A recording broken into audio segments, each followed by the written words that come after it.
So again, I mean, I just say what I saw from the game.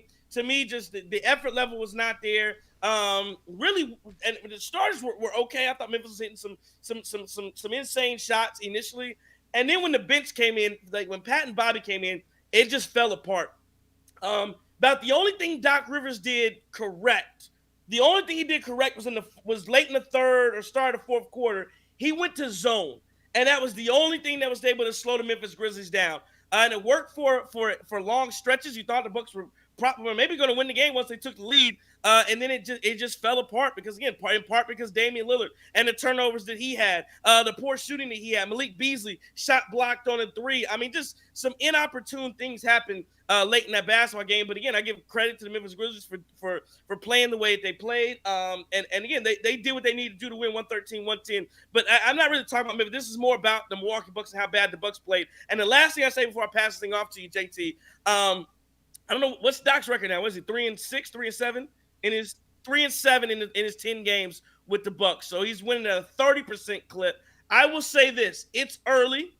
It's a 10-game sample. Now, by the way, Adrian Griffin was 5-4 in his last 10 in his first. Well, they was calling him to be fired when he played 9 games, wasn't he? And he was over 500. This is what I'm gonna say, and I preface by saying it's early. It's early. It's 10 games into Doc Rivers' tenure and era as the Milwaukee Bucks head coach. But I'll tell you this: in the 10 games that we've seen of Doc Rivers, and it's early, so make sure you get that. It's early, but in the 10 games of Doc Rivers, this team looked better under the direction of Adrian Griffin. Look, I 100% agree with that analysis. You got to put some respect on Dr. Griffin's name. I was told that anybody could coach this Bucks team. I was told that this Bucks team, anybody can roll out of bed. Oh, Dr. Griffin is just winning because they have a historic offense. That's the only reason why. And you know what? Doc Rivers driving this thing into the ground. This is embarrassing. This is absolutely ridiculous. I mean, remember we were 31-13 when Adrian Griffin took over. Doc is on a race to get to 13 losses at this point.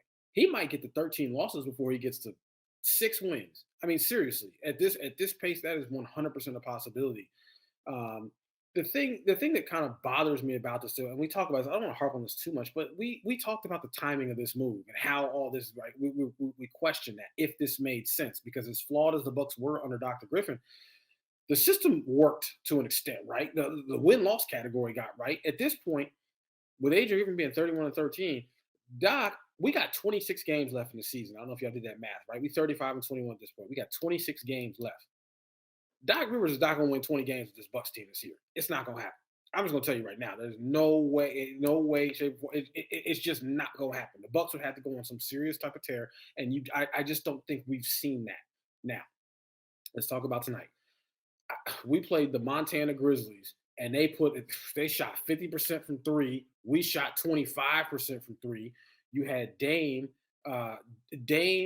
Malik, and Brooke, right? They combined. They went 8 from 32 from 3.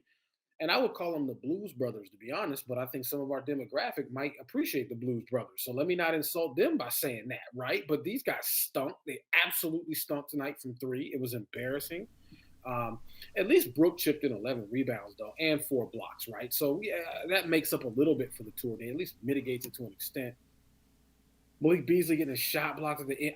I was disheartened by this team, and I think I just saw a lack of fight, right? And then it seemed like every time they wanted to step on it, and then they just backed off, and then you had lapses like Dame with the dunk, Pat looking hesitant tonight. There's a lot of frustrating things to think about this team that I hope we can clean up.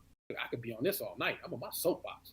Yeah, I'm on the same page. Look, every night we do this show, Trey, you're always asking, what did we see? And I think tonight I saw too much that I could just continue to ramble on. But first I want to talk about what has Pat Connaughton realistically done to get 24 minutes and still have 20 minutes versus the Heat and keep getting these amount of minutes and provide nothing for you offensively and defensively. He's out there running around as well. Like tonight, I don't know why he was the point guard when Dame was out. What was that? You had Pat Beverly in the lineup. I don't know if he's the best at kind of facilitating a lineup, but why is Pat Connaughton the ball-dominant point guard in those stretches? That's one thing. Malik Beasley, I've caked up for him a lot, and I do like what he can bring when he shoots the 3 ball, but tonight it was just awful. And like you said, Trey, outside those 2 garbage time threes, he didn't even look like an NBA player out there.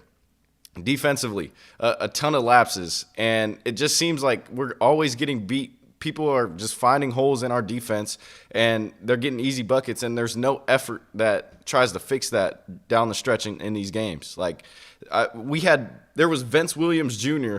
running their offense like he was Chris Paul. Like, he was coming around screens, dishing, finding open guys. Like, Vince Williams Jr. was just on a two-way. They just signed him. He's all right, but he's no point guard. Like, I watched him in college. He was a forward.